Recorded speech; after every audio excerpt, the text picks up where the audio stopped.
sur les ondes de Chant Inter. Il est 9h35 minutes.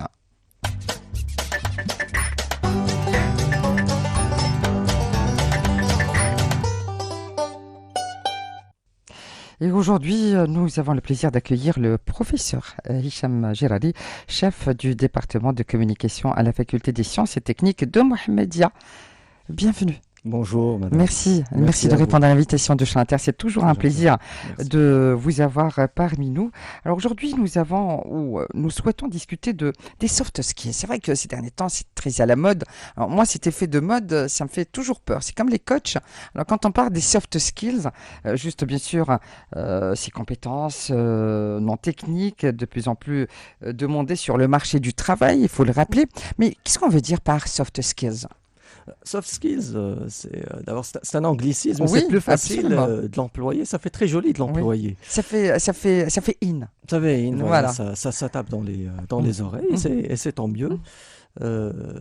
Sauf que lorsqu'on passe à la version française, on va utiliser le mot compétence, c'est là où ça va se compliquer. Voilà, exactement. Parce que ce ne sont pas les définitions on va dire, qui manquent.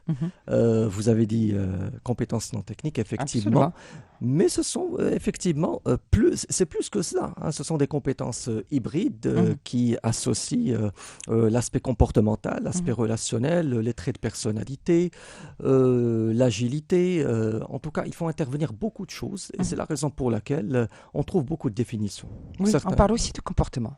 Oui, tout à fait. Comportement. Est-ce que c'est possible de développer un peu plus, Hicham Gerari, juste pour qu'on comprenne? Parce que c'est vrai, vous êtes face à une personne, vous êtes un professionnel de la communication, vous êtes un spécialiste, donc automatiquement, j'imagine que vous faites très attention à toute personne qui se présente, dont moi aujourd'hui, donc quand on parle des soft skills. Donc voilà, est-ce qu'on peut juste détailler un tout petit peu pour expliquer aux auditeurs de Chant Inter? Le comportement, c'est un peu l'enveloppe du message qu'on va transmettre. Du coup, on peut très bien passer un message et ce message peut être interprété comme étant encourageant, stimulant, positif, négatif en fonction du comportement et de l'attitude. Et c'est en cela que les soft skills, ces compétences relationnelles, comportementales interviennent parce qu'ils vont nous permettre de bien enrober le message pour que le message soit soit digéré, soit plus fluide. Donc communication efficace, pensée critique.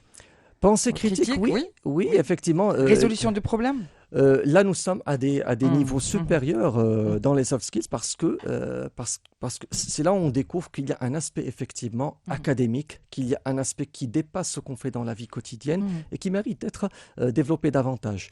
On va parler de compétences en rapport avec les méthodes, la méthodologie du travail universitaire. On va parler de compétences en rapport avec la critique. On va parler de compétences en rapport avec le civisme. On va parler de beaucoup de choses. On parle aussi de collaboration, Hicham Gerari. C'est-à-dire, parce que oui, on aura l'occasion d'en parler dans quelques instants, puisque c'est vrai que les universités marocaines souhaitent intégrer les soft skills dans leur programme. Mais là, on parle de secteur ou plutôt de milieu professionnel. Alors, on parle de collaboration, d'adaptabilité et bien sûr bien d'autres, on va dire, critères. Donc s'adapter, c'est très important aujourd'hui. Oui, tout à fait. Voilà. L'université... Collaborer aussi. C'est-à-dire, on parle de... C'est ancien tout ça, parce que parallèlement, c'est un mot qui fait... tout le monde en parle aujourd'hui, mais effectivement, parallèlement, on les a déjà pratiqués, c'est-à-dire être dans l'intelligence émotionnelle, j'imagine, n'est-ce pas? Pour comprendre l'autre, être dans l'empathie, etc., etc. Donc, c'est juste qu'on a choisi un mot tout nouveau, tout frais, pour faire un peu plus de buzz. En fait, ce mot-là... Je vous titille ce matin. En fait, ce mot-là, il était là en arrière-plan. Très souvent, on entend des critiques formulées envers notre système éducatif. Mais nous avons de bonnes politiques parce que ce sont des politiques, on va dire, prévoyantes, des politiques qui anticipent beaucoup. Et les prémices, disons, les signes précurseurs d'apparition des soft skills au Maroc, ce sont des signes qui sont apparus depuis longtemps. Aujourd'hui, si on pose la question à quelqu'un pour lui dire quel professeur vous a marqué dans votre parcours? Absolument. Et il pourrait vous dire j'ai été marqué par le professeur XY en 1981. Pourquoi il a été marqué? Parce qu'à un certain moment, il y a eu un ensemble d'ingrédients qu'on va classifier aujourd'hui sous l'enseigne de soft skills. Un peu d'innovation, un peu de créativité, un peu de bienveillance, un peu de philanthropie. On va trouver beaucoup de choses qui vont dans le sens de soft skills. Mais concrètement, quand on veut parler de loi, de texte, nous avons la vision de Feu Sa Majesté Hassan II qui a créé la commission royale spéciale pour préparer une charte d'éducation et de formation qui a été effective à partir de, je crois, 2001 et qui a pu par la suite donner lieu à d'autres textes de référence. Très bien. Alors, on en parle aujourd'hui puisque, comme je l'ai dit tout à l'heure, et c'est vrai que les universités marocaines ont adopté des méthodes d'enseignement novatrices concernant les soft skills, favorisant l'apprentissage actif et concret, les projets collaboratifs, simulation, études de cas et stages sont d'un grand apport pour permettre aux étudiants de développer leurs compétences non techniques. Voilà, j'étais en train de lire, je voulais qu'on l'entende, et c'était très important de partager avec vous cet article qui circule aujourd'hui, que ce soit sur les réseaux sociaux ou bien sûr les plateformes, on va dire, sur bien sûr le web, etc. Alors, comment ça marche? En fait, il y a beaucoup de pertinence dans ce que vous venez de lire. Simplement, ce qui change, c'est la formalisation des soft skills dans le système universitaire. Le fait que ces compétences soient officialisées, qu'elles fassent partie d'un cursus. Or, parmi les définitions qu'on a de soft skills, ce sont des compétences qu'on n'enseigne pas à l'école. Et quand on emploie le mot enseigner, effectivement, c'est là où on risque on va dire, de glisser. C'est là la peau de banane. Pourquoi? Parce que quand on va parler de soft skills, on va surtout parler d'apprendre par transfert. Les soft skills sont partout, dans les sciences humaines, les sciences sociales, les sciences économiques, les sciences expérimentalistes. Elles sont partout. Du coup, est-ce qu'on a été habitué je vais employer un mot dérivé de prise de conscience, à conscientiser nos enseignements pour les orienter vers une approche novatrice. Je crois que les choses se faisaient de façon beaucoup plus simple que ça, parce qu'il y a la personnalité de l'enseignant, de celui qui anime la séance de formation, mais il y a aussi beaucoup de parts de savoir-faire. C'est aujourd'hui, nous allons avoir aujourd'hui le profil du mineur, celui qui va dans la mine pour chercher le diamant sous forme de minéral, carbone, et celui qui va sertir le diamant autour d'un bijou. Toute une chaîne. Exactement. Et concrètement, au niveau de l'université, quand on va parler d'adaptabilité, d'employabilité, aujourd'hui, il y a un partenariat qui devrait absolument être davantage développé entre les porteurs des compétences dures, entre guillemets les hard skills, et les porteurs des compétences souples ou douces, si vous voulez, les soft skills. Et justement, c'est ce partenariat qui fera en sorte qu'on ait des têtes bien pleines, mais aussi des têtes bien faites pour qu'elles puissent être compétitives sur le marché de l'emploi. Très bien. Mais ça concerne tout le monde, pas seulement les enseignants, je veux dire les étudiants. Ça peut concerner les élèves, les enfants en bas âge, à partir on va dire, du CP, etc. Donc, on peut intégrer, puisque c'est important, puisque cela signifie que ces élèves, ces étudiants ne vont plus se contenter d'assister à des cours magistraux passifs, mais sont encouragés à s'engager activement. C'est ça. Si j'ai bien compris à travers vos paroles, Hicham Gerari. Donc ça concerne tout le monde. Vous savez, il y a quelque chose qui s'impose dans le système, et c'est quelque chose on va dire, qui a des fondements méthodologiques et scientifiques. Quand on présente des descriptifs, ces descriptifs doivent absolument être justifiés, avoir un bien fondé. D'où d'ailleurs la répartition des enseignements en cours magistraux, en travaux dirigés, en travaux pratiques. Donc, si on veut le protocole qui existe dans toutes les universités du monde. Aujourd'hui, la question qui se pose, c'est dans quelle mesure nous pouvons innover dans ce genre de cours. Dans quelle mesure nous pouvons être porteurs ou favoriser un transfert de compétences dans un cours magistral de la même façon qu'on le fait dans un travaux, dans des TD ou dans des TP.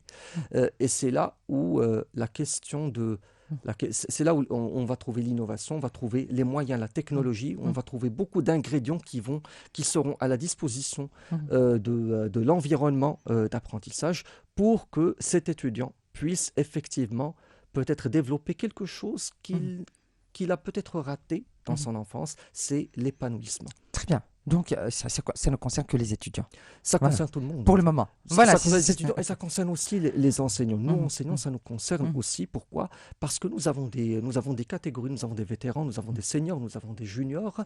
Et le fait qu'on collabore entre nous, le fait qu'on renforce nos réseaux, qu'on échange à propos de nos pratiques, là, ça nous donne une idée sur les secrets de réussite de nos collègues et ça nous motive justement pour nous perfectionner, pour améliorer nous-mêmes nos prestations. Très bien. Alors, peut-être que ça va être une colle pour vous, mais qu'en est-il des stages ? Là, on va toucher beaucoup plus à la présence des secteurs économiques au sein de l'université. On va entendre un refrain qui se répète depuis très longtemps. C'est l'adaptation du profil universitaire aux exigences du marché du travail. Maintenant, concrètement, nous allons trouver des établissements qui ont des bureaux de placement, qui vont chercher des conventions avec des entreprises pour permettre à leurs étudiants de s'insérer et de faire le premier pas vers le marché de l'emploi. Et on va également trouver, on va dire, la lourde tâche de laisser l'étudiant aller lui-même chercher son stage. Je crois que l'université marocaine aujourd'hui a évolué. Pourquoi ? Parce que ces jeunes générations d'étudiants vont eux-mêmes prendre l'initiative pour trouver des stages et ils réussissent à en avoir. Très bien. Seulement, c'est une initiation quelque part. Seulement, on constate, on est face à ce constat positif. Mais on le constate beaucoup plus dans les cycles master, filière ingénieur, parce qu'au cycle licence, on va constater qu'il y a quand même un pourcentage significatif de décrochage. D'accord, très bien. Et c'est là justement... Pourquoi ? On va ouvrir une petite parenthèse. C'est justement là où on va encore parler de soft skills, c'est parce que... vous savez, on a un terme qui fait partie de la famille des soft skills qu'on appelle life skills. Vous savez, on a parlé peut-être d'artisanat, on a parlé d'apprendre les facettes de la vie. À un certain moment, on observait nos parents, on observait nos proches, on observait peut-être des professionnels à l'œuvre et on essayait de comprendre comment ils arrivent à réussir leur ouvrage. Et naturellement, quand on est enfant, on imite. On commence par l'imitation. Et en commençant par l'imitation, on commence à réfléchir, on commence à être curieux et curieuse, et on se pose des questions. Eh bien, nous avons quand même beaucoup d'étudiants qui passent à côté de cela pour un tas de raisons. Certains sont dans des conditions de vie précaires, d'autres doivent absolument travailler pour subvenir aux besoins de leur famille. Et du coup, nous, quand on est là pour les motiver, pour essayer justement de leur donner, disons, des fortifiants, des vitamines, qu'on va appeler ces soft skills. Pour les booster. C'est difficile. Pourquoi ? Parce que dans leur cursus d'évolution, eh bien, ce sont quand même de jeunes adultes qui vont résister à ce discours, parce que leur mécanisme de défense... Parce qu'ils sont dans le déni. ils sont peut-être dans le déni et ils se disent peut-être J'en suis pas capable. j'aurais dû apprendre ceci, j'aurais dû avoir devant moi ces professeurs quand Mhm, j'avais mhm, l'âge d'eux. mhm, Et c'est difficile à gérer. Et ça nécessite beaucoup plus qu'un professeur. Ça mhm, nécessite mhm, peut-être des mhm. compétences dans Un des services. accompagnement psychologique? Un accompagnement Psychologique, psychologique, tout oui, à pourquoi fait. pas. Très Tout bien. à fait. Alors, on a parlé des étudiants, mais bien sûr, pour se lancer dans cette aventure, les universités, est-ce que les universités marocaines ont les moyens de leur, on va dire, ambition? Euh, C'est-à-dire des professeurs comme vous qui sont aptes à accompagner ces étudiants. Écoutez, l'université marocaine a Mhm, toujours eu des personnes ressources mhm. et d'excellents professeurs. D'accord. Euh, les preuves sont là. Nous avons beaucoup de diplômés, de lauréats Mhm, dans le monde entier aujourd'hui mhm, qui nous honorent et mhm, qui font notre fierté. Maintenant, si on doit penser aux moyens mhm, en termes de ressources humaines, nous les avons, ces mhm, ressources. Aujourd'hui, nous avons des enseignants-chercheurs, toutes catégories confondues, mhm, qui participent dans des congrès, dans des colloques, qui font des publications et qui ont cette prise de conscience de comment mhm, l'université devrait fonctionner aujourd'hui. Maintenant, côté moyen, mhm, euh, s'il y a bien s'il y a bien un moyen aujourd'hui qui pourrait nous faire défaut, mhm, au-delà des finances, hein, au-delà de la question des budgets, mhm. c'est bien le changement des esprits, des mentalités. Alors, Mais quelles sont vos lacunes pour être dans la non, ce transparence? Qu'est-ce qui se ce passe? sont pas des lacunes, ce Qu'est-ce qui se sont passe? ce sont des Mhm, petits défauts. Des mhm, petits défauts qui, par exemple, qui disent aujourd'hui, on a beaucoup plus intérêt à insister sur les sciences et techniques mhm, plutôt que sur la communication. Pourquoi? Parce qu'on considère que les moyens qu'on va recevoir, mhm, ce sont des moyens qui devraient être orientés, fléchés mhm, vers ces sciences dures. Et on oublie mhm, justement que le fait d'investir dans un mhm, département de communication, ça va véritablement améliorer la visibilité de l'établissement en termes de qualité, mhm, en termes d'attirance de pourvoyeurs de fonds. Et c'est quelque chose sur laquelle nous devrions travailler, ça fait partie de notre mhm, rôle. Nous devons absolument assumer ceci. Je pense que nous sommes capables de le faire. Dans d'autres établissements, les choses vont également, mhm. on va dire, à un bon rythme, mais ça nécessite du travail. Très bien. Voilà. Donc, comme j'ai dit tout à l'heure, il faut se donner les moyens de ses ambitions. C'est très important. Tout à fait. Et ça m'a géré. Alors, juste pour partager, vous êtes un connaisseur quand on parle des soft skills. Quels sont vos messages à partager, bien sûr, avec tous ceux qui nous écoutent? Alors, quelques conseils pour développer ces soft skills. Le développement des soft skills se faisait toujours bien avant Mhm. d'accéder à l'école. Oui. Nous avons des histoires de succès extraordinaires. Mhm.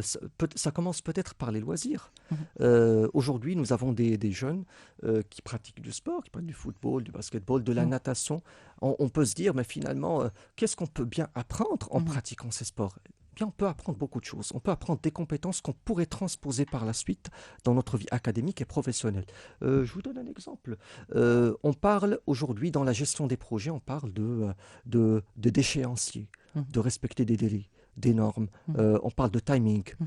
Aujourd'hui, par exemple, pour quelqu'un qui pratique régulièrement la pêche, eh Mhm. bien, c'est quelqu'un qui apprend à être patient, Mhm. à développer des techniques de Mhm. pêche, à savoir quand est-ce que le poisson pourrait apparaître le soir, la Mhm. journée, à quel moment et à quelle vitesse il faut faire Mhm. sans lancer. Donc, tout cela, Mhm. ça peut ressembler à un jeu, mais en le faisant, Mhm. cela peut influencer nos propres pratiques parce que ça peut justement activer, alimenter ce qu'on a appelé les intelligences, Très l'intelligence bien. émotionnelle, l'intelligence sociale et l'intelligence Mhm. collective. Donc plus on va pratiquer d'activités en dehors de ce qu'on a l'habitude de faire de façon Mhm. peut-être rigide, Mhm. et plus nous allons nous ouvrir des perspectives intéressantes et nous allons à ce moment-là devenir non seulement simplement des professionnels, Mhm. mais on va devenir peut-être des joailliers, des Mhm. artificiers, des artisans du métier. Et c'est ce qui peut nous aider justement à nous démarquer. Très bien. Merci. Merci à vous. Merci Hicham, merci de répondre à l'invitation de Champ Inter. Je rappelle que vous êtes Hicham Gerari, chef du département de communication à la faculté des sciences et techniques de Mohamedia, pour bien sûr parler aujourd'hui des méthodes d'enseignement novatrices concernant les soft skills dans les universités marocaines. Et nous espérons que cette discussion vous a été utile. Merci à vous. Restez bien sûr à l'écoute de Champ Inter. On reste ensemble jusqu'à 10 heures. Il nous reste quelques minutes à passer ensemble. Voilà, on se dit au revoir. Très bien. Merci. Ablerni, de m'avoir accompagné pour la réussite de cette émission juste après le flash. Rendez-vous avec Intermatin Week-end de plus, préparé et présenté par Imen Msaf. Je vous donne rendez-vous demain à partir de 7h du matin. Très bonne journée. Bye bye.